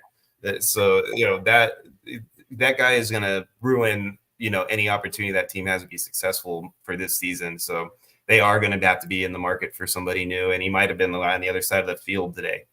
So, somebody like a Sam Darnold coming in there to help cover the gap for a rookie next year is on the table, in my opinion. On the Minnesota side, speaking of Darnold, I think that he proved that he's going to be a capable player for them for the season, and he'll be able to hold down the fort. I think that he's going to be, just like you said, he's going to be looking at Justin quite often, and he's going to get a ton of targets. And Aaron Jones did look like he's going to be the main guy there, and I liked what I saw from him. He looked kind of sprier than I anticipated. So, with that offense being able to move the ball with Darnold now, I definitely think that Jefferson and Jones take a tick up. And Addison's injury, I think it maybe opens the door for a guy like Jalen Naylor to maybe start getting some more looks in that offense also. Got you. All right. Good analysis there. We'll move on to the next game. We got some more to push through, and time's limited. So we will move on to the Bengals and Patriots. The Patriots won this game 16-10. Let's go. Do we have to? Can we just move on? No. Together? Yeah. So get into some stats. It was a pretty ugly game. It was. Joe Burrow, 21 of 29 for 164. Zach Moss, 9 for 44 and a touch. Jamar Chase and Yosevich each had 6 targets. Chase had 6 for 62. Didn't get in the end zone. And as far as the Patriots, Brissett was 15 of 24, 121. Stevenson dominated the backfield, 25 carries for 120 and a touch. And then as far as the receiving core goes, it was led by KJ Osborne, 6 targets, 3 receptions for 21 yards. I do not understand why Jalen Polk got 1 target. Ken, you are the New England Patriots an analyst. Explain to me. Okay, first off, the Patriots are only going to be in games this season because of their defense. Gerard Mayo, first-year coach, very, very decent, defensive-minded. He was very good under Belichick. Is going to be good this season in terms of defense. They are going to run the ball because their offense, in terms of passing, is not going to be good. Stevenson is a very good runner. And they're gonna make him a bell cow back. Gibson barely got used in this offense, so Stevenson signing the big contract this offseason, now with him performing in this first game, this is just gonna be what the game script is. I don't see them airing the ball out a lot. I think these stats are gonna be consistent with how the season goes. And for them to come out of the gate and shut down Burrow and the Bengals is kind of a statement. I don't think that they are going to finish last in the division. I think that's going to be for the New York Jets. I just think that they are going to try and waste as much clock as they can throughout the season. It's not going to be high-scoring games for them. So, Scott, as you and I talk about games with, over and unders, for the most part, I'm going to pick unders whenever the Patriots play because their offense in terms of passing is not good until Drake May is there. I think Drake May has a lot stronger arm. Jeremy, I'm sorry. I know he's in the chat, and I was hoping he was listening so he could hear that. But in terms of the Bengals side, I think, Chase was out of it a little bit without getting much practice. He still had an okay stat line. But the thing that I was kind of disappointed with was Chase Brown. I expected more out of him as the receiving back, and he did nothing. Zach Moss looked good on the ground. So I don't know what's going to happen going forward. There's rumors or strong chance that Higgins is not going to play again this upcoming week. So he's going to be kind of the same thing. So, I bought a lot of Chase Brown this offseason, and I really wish that, he can kind of show something. But it doesn't look like that, I'm hoping he grows in that offense going forward. Sean? I'll keep it brief, just like this game basically was. It was pretty much Ramondre Stevenson on the Patriots. You know that he's a startable player now, and he'll probably stay that way for the season. I agree with Ken. I think it's going to be a lot of ground and pound defensive style football out of that team. So that any of the wide receivers that you thought might play, especially the rookies, just go ahead and stash them on your taxi squad, or hopefully you kept them on your taxi squad, because at this point, I don't think they're going to be productive this season. Maybe if Drake May comes in at some point in the year, that might change a little bit down the road. But right now, I think that's basically where I'm at on that team. And Cincy, I don't feel like this is a great evaluation of Cincy without Jamar at 100%, coming back like literally like the right before the game, and, Higgins not being there. I just don't think they were really like in a situation that you can kind of fully evaluate them yet, being first game of the season. Give it a couple more weeks. Let's let Jamar get going and let Burrow and him kind of get back to having that connection they have. And then I'll look at them again and see where they're at. But, I definitely do think that I was a little surprised that Burton wasn't the guy that stepped up with the other receivers down. I thought that Burton might come in and play a little better, or at least play. And I didn't even think he got on the field. So, that surprised me. Otherwise, it was basically exactly what you anticipate if the Patriots were going to win, is a boring game. Got you. All right. So I would like to say something to Seabaum real quick so that he disagrees with that. So my issue with the Jets, and it was shown during that game, you only had two people getting the ball. You shut down Garrett Wilson. That leaves you Lazard. That shows you Mike Williams. Oh, well, Mike Williams did nothing in that game. Conklin did nothing in that game. So my point is if you shut down Garrett Wilson, what is that Jets offense really going to show you? And I think overall, I just think the Patriots D, I think they are going to be a top 10 defense in this league. And I think that, eventually if they shut down Wilson, that offense will shut down completely too. And I do have to correct myself. I guess Burton was inactive, which is why I didn't see him on the field. So that makes a lot more sense. Yeah, I agree with Ken. I still think Brees Hall is going to have a good year, though. I mean, he's going to get a ton of volume, and so I still like Brees Hall on that team. All right, we'll move on to another game. The Steelers and Falcons. Steelers 18, Falcons 10. It's Kirk Cousins 16-26, 155, a touch, 2 picks. Bijan 18 for 68. He also had 5 receptions on 5 targets for 43. So pretty decent game for Bijan. The receiving core, believe it or not, was led by Ray McLeod, 7 targets, 4 for 52. And Drake London had a disappointing 3 targets, 2 receptions for 15 yards. So where are you, Drake? As far as the Steelers, Justin Fields, not bad, I guess. 17-23, 156. He had 14 carries for 57 yards. I don't know what to do with these two. I mean, is it going to be Fields? Is it going to be Wilson? I mean, Wilson's he's oatmeal pants territory. So you brought in Fields. I think just leave him out there. Let him run with it. Najee Harris dominated the backfield, 20 carries for 70 yards. Jalen Warren was injured coming into this game, so that's probably why Harris had 20 carries.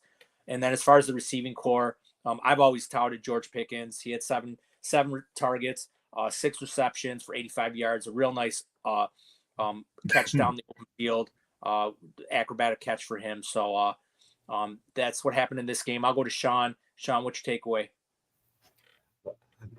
Excuse me, I had something in my throat there on that one. Woo. Ken, you start for me for a second. Go ahead, Ken. So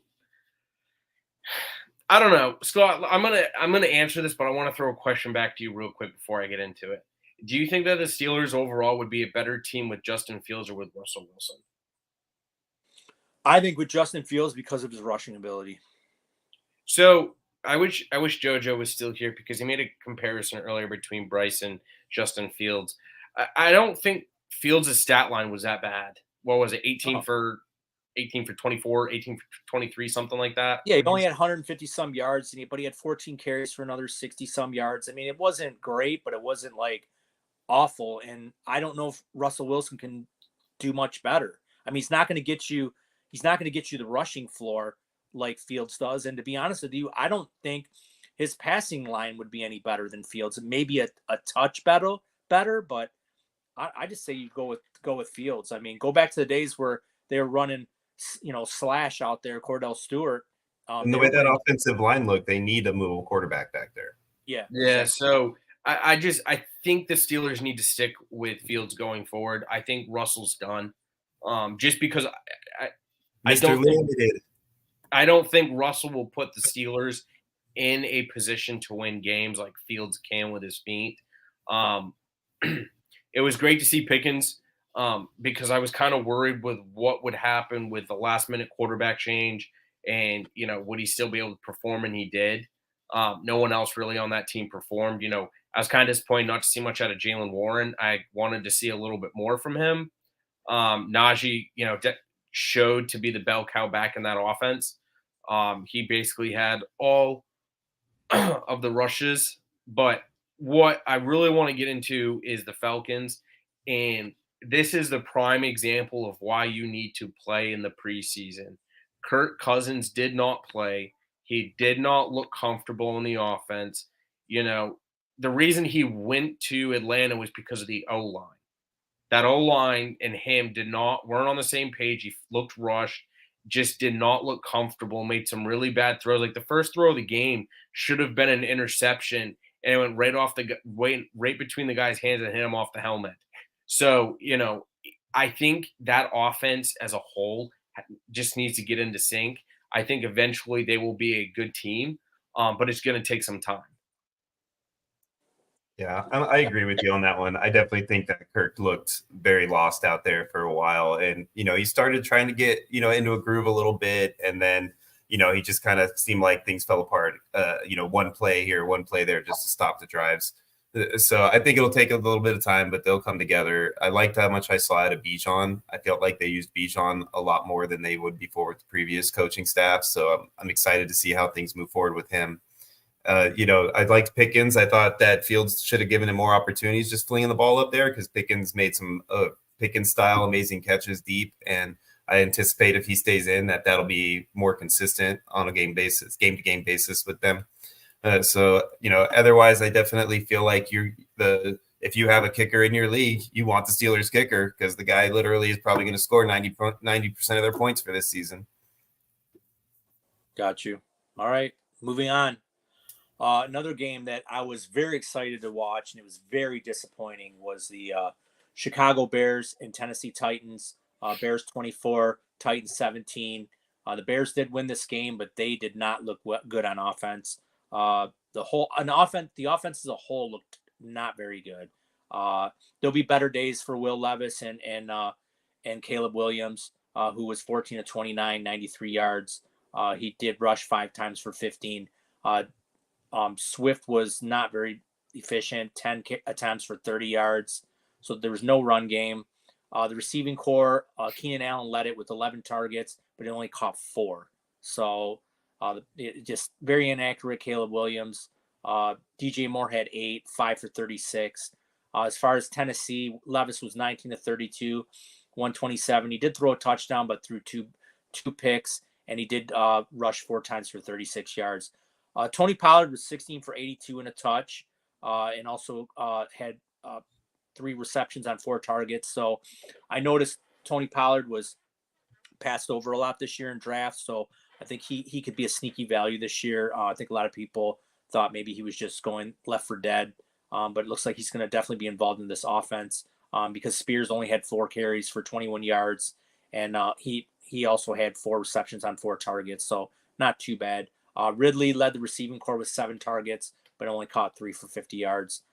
Very disappointing game. I expected a lot more out of both these offenses now that they're retooled. I'll start with Sean. I definitely think that, with these two teams, I'm a little concerned, I should say. I think that Tennessee was supposed to be better than they are, and I thought Chicago's offense was going to be better than they are at this point.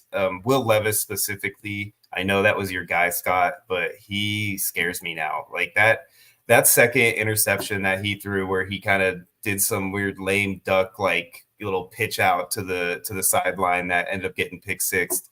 It was just a really stupid decision to make. And, I was hoping that being that he's kind of moved past that, right? And if he hasn't, then it scares me. They weren't very efficient other than Pollard. It seemed like the rest of them were kind of like hinging on him. And if he can't do anything, then that's scary. So I don't know what to expect from them. And then on the same thing on the Chicago side, Caleb looked a little lost. He's a rookie, yes. But, I anticipated a little bit, better performance than that, right? So, between those two things, like the only real, shining star that came out of this game so far, it was the defense for the Bears. And how much does that have to do with Levis or not? Like, we don't know yet. So, it's definitely a concerning scenario because there's a lot of fantasy pieces on this field that we were looking forward to seeing, and that was not a good showing.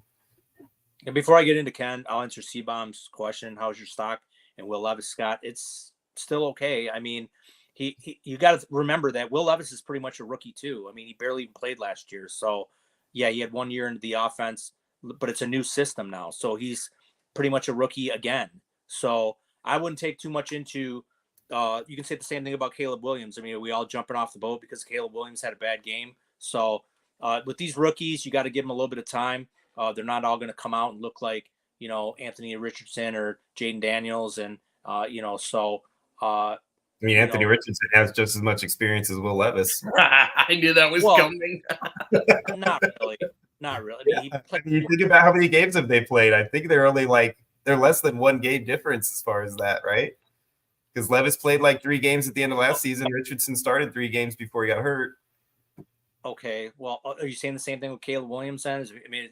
No, I'm just saying as far as the Levis argument. I just tried to put a little salt on your Levis wounds. Oh, no. I still believe in Will Levis. I mean, give him some time. He'll be fine. All right.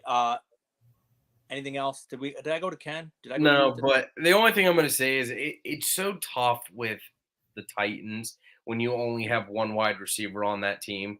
Well, they don't have Hopkins didn't play. Right. I thought he played, didn't he? Did he not play? I thought he had 1 catch. Did he get a target? I thought he had one catch on the sideline at one point. That's probably why I didn't notice him, because he only got one catch. Go on, Ken. No, I'm good. You're good? That's Nothing all else? we need to say about this All game. right, we'll move on. All right, next game, Broncos Seahawks. He's so upset he just left. All right, looks like we lost Ken for a little bit. All right, next game, Broncos Seahawks. Seahawks 26, Broncos 20. Geno Smith 18 to 25, 171 and a touch. He also had 4 carries for 30 yards and a touch. Pretty nice run for a touchdown for Geno Smith. So like to see that. The rushing attempts were dominated by Ken Walker, who looked tremendous. 20 attempts, 103 yards and a touch. He also had 2 receptions on 3 targets. So he definitely is the bell cow in that offense. Did very well. And then the receiving, believe it or not, the targets were dominated by Tyler Lockett, 7. He caught 6 for 77 yards. Metcalf, 4 targets, caught 3 for 29. A little disappointing for JSN. He only had the 2 receptions on 2 targets. As far as Denver goes, Bo Nix, not very good game. 26 of 42, 138, 2 picks. He did get you 5 attempts for 35 and did score. As far as the running game, Jameer McLaughlin had 10 attempts. Williams had 8 attempts. They each only had like 20-some yards rushing, so not very inspiring there. And as far as the receiving, it was dominated by Cortland Sutton's 12 targets, but he only caught 4 for 38. Everyone else looks like McLaughlin got 5 receptions on 5 targets. We lost Ken, so Sean, I'll just go right to you. Yeah, I mean, I definitely feel like the Broncos scenario scares me now with watching. I mean, he got 42 pass attempts in this game, and they still couldn't really produce a decent fantasy receiver. That's scary. So, yeah, I definitely don't see a whole lot on the horizon for them moving forward with that passing game unless they can get a bit more accuracy out of Nix.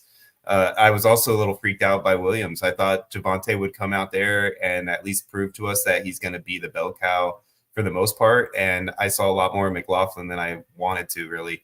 So that scares me a little bit on that side of the ball too. As far as Seattle's concerned, I think it was pretty much what I anticipated from Seattle. A lot of Walker, but with some Metcalf, and I anticipated the JSN over Lockett, but one of the other receivers sprinkled in as well. So I'd be a little bit concerned if you took Metcalf early in the draft with the way things played out, but it's week 1, so don't be too worried about it.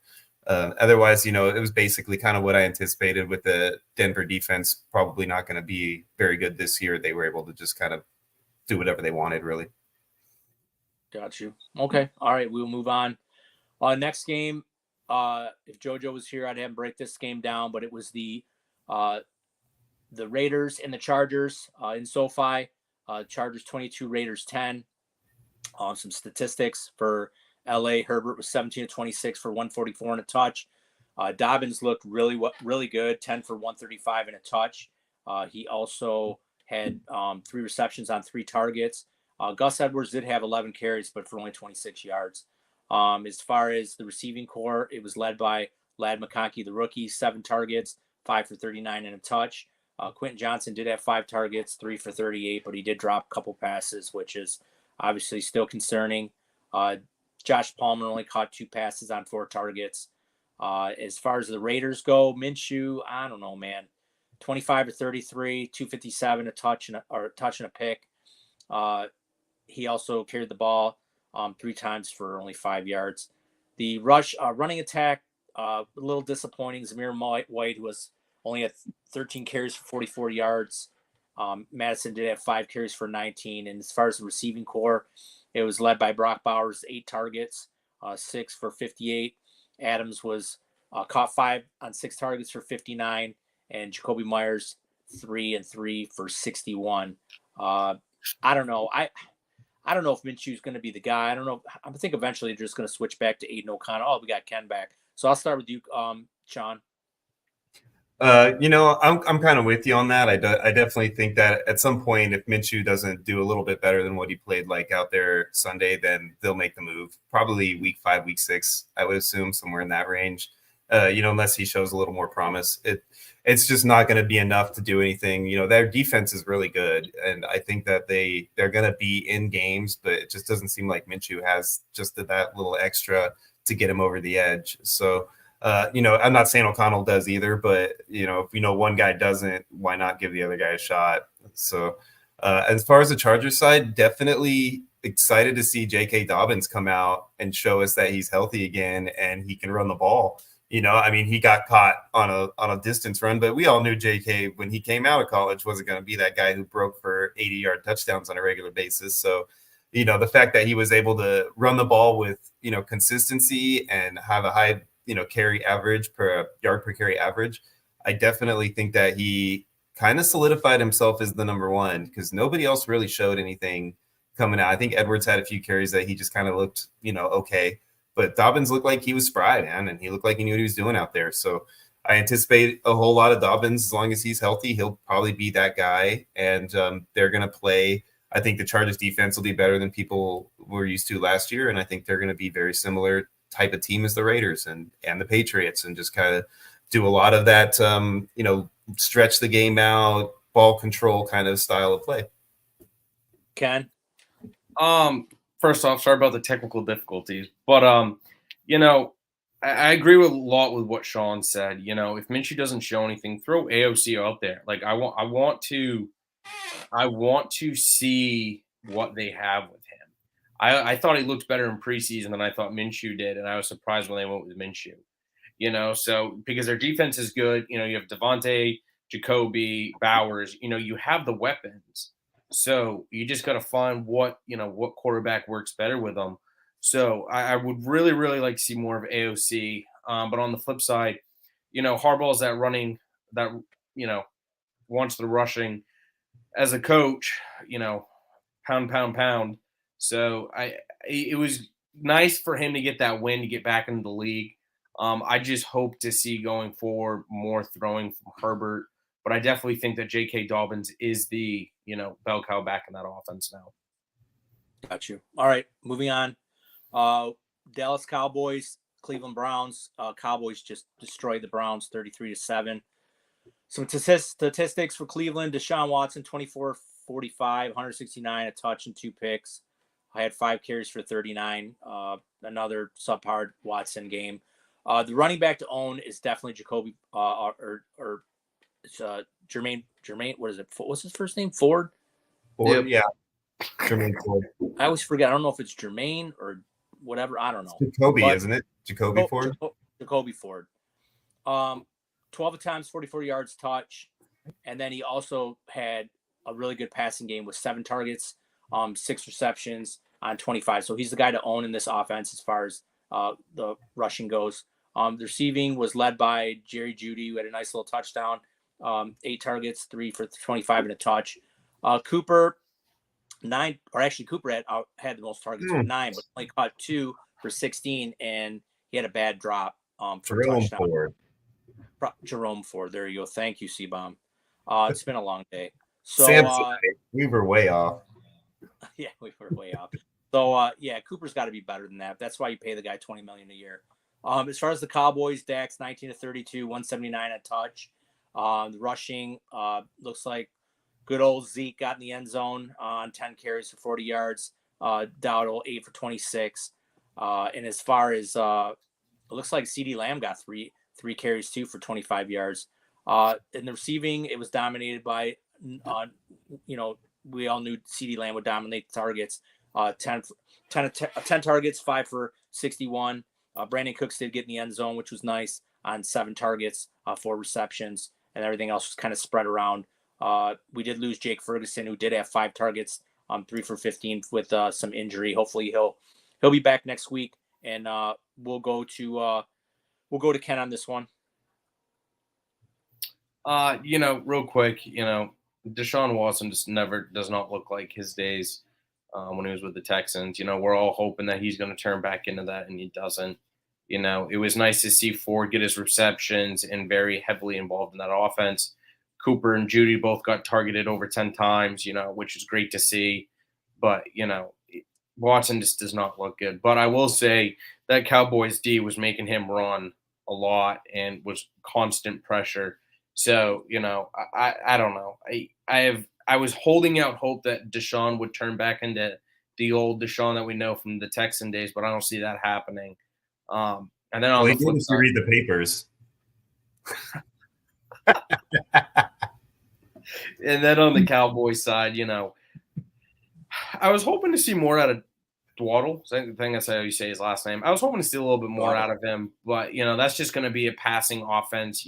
Cooks in Lamb are going to be the ones that get the targets, and I think it's going to go up now with Fergout, or would you say, Scott, 3 to 4 weeks, something like that, or is he week to week? I think he'll be week to week. All right, week to week. So if he's out a week, those two guys' receptions go up, but that's that's kind of it. Those two are just going to be heavily involved in that offense. I think Schoonmaker might get a few targets now too. Yeah.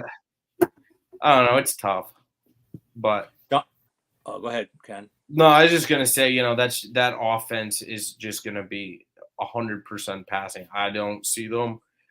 They're gonna rush the ball just to keep it balanced, but they're not. I don't. Zeke, it's like you say, has oatmeal pants. Exactly, Sean.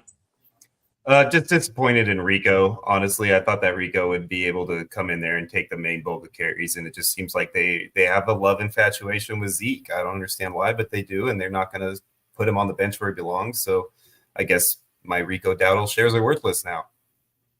I wouldn't say that. I'm just so upset.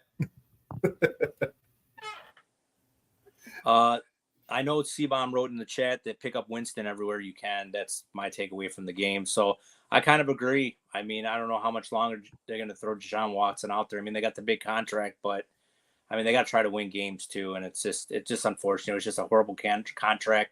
Now he's got these other lawsuits coming in, and it's just a horrible situation for the Browns. But all right, we'll move on. We got a couple more games, and we're up against it. So this was a really exciting game. This game, it was the Commanders and Bucks. Bucks 37, Commanders 20. Very exciting game to watch. Mayfield was excellent. 24-30, 289, 4 TDs. In the rushing game, we had Rashad White 15 for 31. Bucky Irvin got involved 9 for 62. And then in the passing game, the targets were dominated by Chris Godwin's. He caught all 8 targets for 83 yards and a touchdown.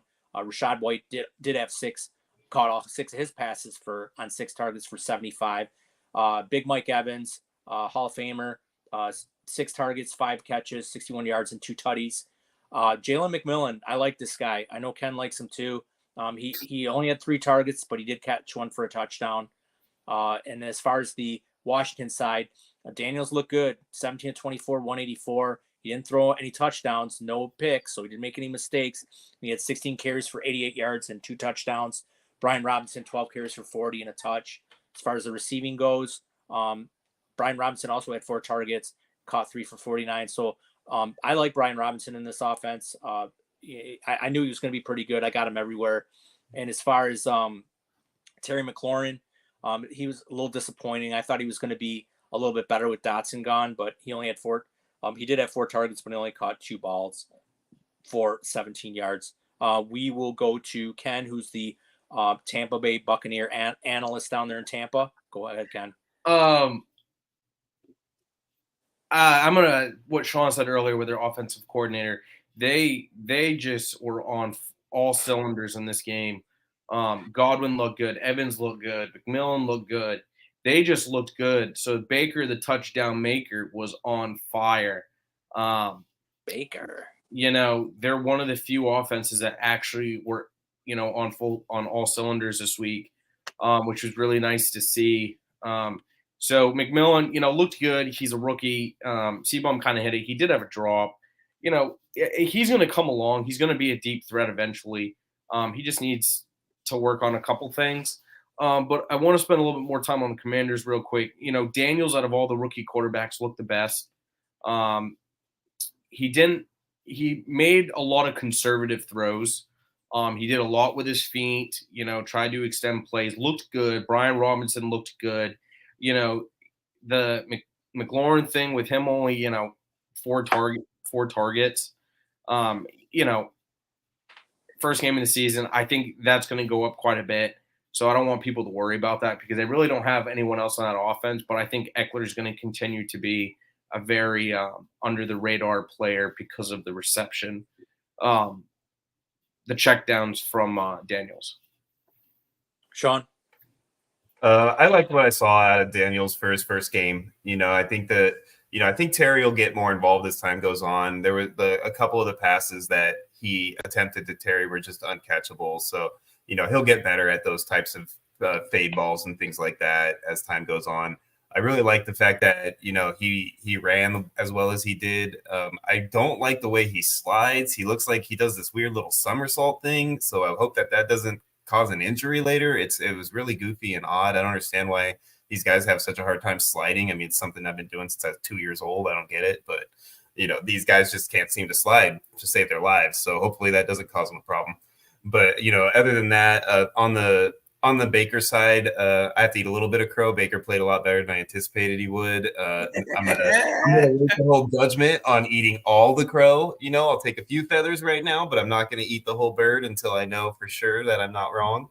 But I definitely think that he looked better than I thought, and it does booster my thoughts on the rest of that offense. And I still do not understand how Rashid White can continue to have such a horrible run per average and still get all of these damn yards catching the ball. It drives me insane. Like, you watch him when he hands him the ball, it's like it's a different runner than when he catches it. I don't get it, but he did it again, with all of his receiving. So if that continues to happen, he's going to be more valuable than I thought he was going to be, which also frustrates me. So otherwise, it was a fun game to watch, like you said. Yeah, there's nothing better than when Sean has to eat crow. Yeah, that's for sure. And he's eating it with Kincaid. So we are going to move on. We're going to move on to the one of my games of the week, my Detroit Lions. It's the double revenge game, Matthew Stafford and Jared Goff. And the Lions pulled it out in the only overtime game of the week, 26-20, and they did it the right way. They ran the ball right down the Rams' throat. That's what they should have did last year in the championship game, and they let the Niners off the hook.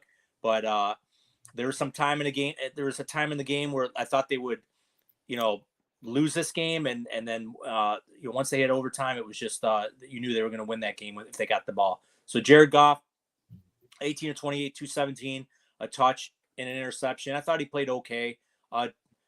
Like I've always said the whole year, everyone's drafting Gibbs so early. This is going to be a split backfield. Montgomery's not going away. So Montgomery had 17 carries, 91 yards and a touch, and that amazing overtime drive. Gibbs did have 11 carries for 40. He got in the end zone, which was nice. So, you got two quality backs. This team's identity is run behind that big offensive line, and that's how you win games. The receiving core, Jameson Williams, step on in. 9 targets, 5 reception, 121 and a touch. Looked amazing. Laporta had 5 targets, caught 4 for 45. Gibbs had 6 targets, caught 4 for 34. St. Brown was a little disappointing. He did have 6 targets. He only caught 3 of 13. On the Rams side, Stafford had a good game, 34-49, 317, a touch and a pick. Kyron, 18 for 50 yards and a touch. He also caught 3 balls on 3 targets for 4 yards. And then the big story of the game, Nakua's out on IR, and it's the Cooper Kupp show. 21 targets, 14 receptions, 110 yards, a touchdown. It was Cooper Wright left, Cooper Wright right, Cooper Wright up, Kupp up the middles, Cooper Kupp everywhere. So I'll go to Sean. What's your takeaway? Well, obviously Cooper Kupp is now a top 10 wide receiver for the season. I think that even when Puka comes back, I still think Kupp is going to be just as useful. So it's going to be just the Cooper Kupp show for the rest of the season, in my opinion. I think that the Jameson Williams coming on scares me a bit more for Amon-Ra than it does for the other guys, because I think that the Amon-Ra shares are going to be a little bit more spread out now to some to JMO, some to Amon-Ra. I think Laporta is still going to have his shares. So to me, that scares me slightly for Amon-Ra. Like, maybe he doesn't reach that ceiling that he was drafted to reach. So that's the main takeaways that I have from this game. Kyron Williams, I thought was obviously their bell cow, so all that scare about him being the punt returner and making that an issue was not anything to worry about. In fact, it was the exact opposite because Blake Corum didn't see a snap from what I understand. So, I think that Kyron Williams is pretty much the man to go there. And I do think that both of these offenses, you're going to want pieces of both these offenses because they're going to be good offenses all season. Got you. Ken, anything? No, just that I was very disappointed in St. Brown. All right. That hurt. That really hurt because the amount of St. Brown shares that I have, and he just dropped a goose egg basically, just was disappointing. There'll be better. But I will say that everyone was also worried about Kyron Williams when the report came out about that he was going to do punt return, so everyone thought Corum was going to take over, and that just kind of put everything to kind of like to bed with the performance during that game. Okay. All right. Real quick, we're kind of up against it, but we'll review or preview the Thursday night game. We'll start off with Sean. This is his Bills under the lights in front of everybody in a big matchup against the Dolphins. Go ahead and break that down, Sean. All right. I'll just do some real quick. It's going to be high scoring. It's going to be a lot of fun. I think the Bills defense is going to surprise you guys and come up with some really good plays in this game. And I think Dalton Kincaid comes back and shows you guys that he is going to be the tight end one this year. We're looking at a Bills win. I got a final score of 34-24. Wow. Mr. Ken. Oh, I think Miami goes in there. I think Miami just scores big on them. I think it's just going to be like 34-21 Miami. Wow. Pub sub? Pub sub on what? The score or the Bills win? How about just the winner? I mean, do you really want to be down 2 pub subs this early in the season? Hey, I got a big belly. I can take it. I'll put a pub sub on Miami winning this game. All right, mark it down, baby. All right. I think it's going to be a close one. I think it's also going to be high scoring. I think it's going to be down to I think it's going to be 31-28 Miami over. Oh, I hate both you but guys. It's going to be close. I'm sorry, Sean. It's all right. I'll be able to have you guys eat some crow on the next pod. There you go. All right, real quick before we get out of here, we'll go over some FAAB real quick and some guys to possibly pick up. I know in Ballsville, most of these guys are already picked up, but guys to look at, Isaiah Likely, obviously, is probably going to cost you 20-30% of your FAAB. Rashid Shaheed, Jordan Mason are the top guys, along with J.K. Dobbins and A.D. Mitchell. I'd be looking to spend 20% on FAAB on them. As far as guys in Ballsville that maybe you don't have, Tyler Johnson from the Rams. He could be stepping in additional targets because Puka is going to be out. Is Alan Lazard a thing? I don't know. At least put 10% FAAB on these two guys. Why not? Wan'Dale Robinson with his 12 targets is another guy to pick up, possibly go after. I guess we got to look at Bucky Irvin and Tanks Bigsby again. 10%. I'd probably throw a 10% bid on any of them guys. I think Justice Hill, why not throw 10% on him? I mean, if it's negative game script, he's going to get targets. If you're in a pinch at running back, you may want to pick him up. As far as some other tight ends too, Colby Parkinson was very involved in that offense. 10% bid on him. And as far as Malik Willis, I guess if you're like dying at quarterback, you could probably pick him up. He's going to get the start. He pretty much cost just a handful of beans. And so is there anything else you guys think as far as like players that you're possibly looking at to pick up? If you don't have a deep bench league, I would probably snag Charbonnet if he's on the wire. Yep, good call. Yeah, Charbonnet would definitely be a good one. I'd probably throw about 15% on him. What about you, Sean? What about you, Ken? Yeah, I agree with that. And then C-Bomb says Jameis Winston. So yeah, why not? Stash him if you have the room. Go ahead and stash him and pick him up. So anyway, he might be their only quarterback not in handcuffs. Yeah, for sure. So, anyways, I know it went kind of long, but we had to get a lot of information to you guys. Please check out the website at theballsvillegame.com. All my tools are on there. Sean has a great article on there. Go ahead and read that. It's really, we're doing really well at this, and it's just going to get better. As far as the podcast goes, we definitely want those likes and subscribes. Got to get those subscribes up. So we really appreciate all you guys coming in. Our next pod will be Friday, and then Sean has a little. Sean and C-Bomb might be putting together a little pod on Monday after the Monday night games. Kind of like I don't know. What are you going to do, Sean? We're going to do a little bit of a guillotine pod, and we're going to try to do a Thursday. We're working schedules out, hoping that we can make something happen for our initial show to kick off on Thursday so that we can cover week 1. All right. I think that's a great idea. The guillotine's getting very popular, and there's not a lot of information on the internet for guillotine leagues. So you got Sean, you got Connor. So get in there, watch their show, and I mean, you guys will be able to ask questions and they'll be able to answer them. So until Friday, I want to give a shout out to JoJo because he was on the pod. Give a shout out to Ken, the dealer in Florida. And I want to give a shout out to Sean, my co-host, and who is also producing today. I'm your host, Scott Fitzgerald, aka Ludes for Sale. Until next week, gamers, we are out. That's a wrap.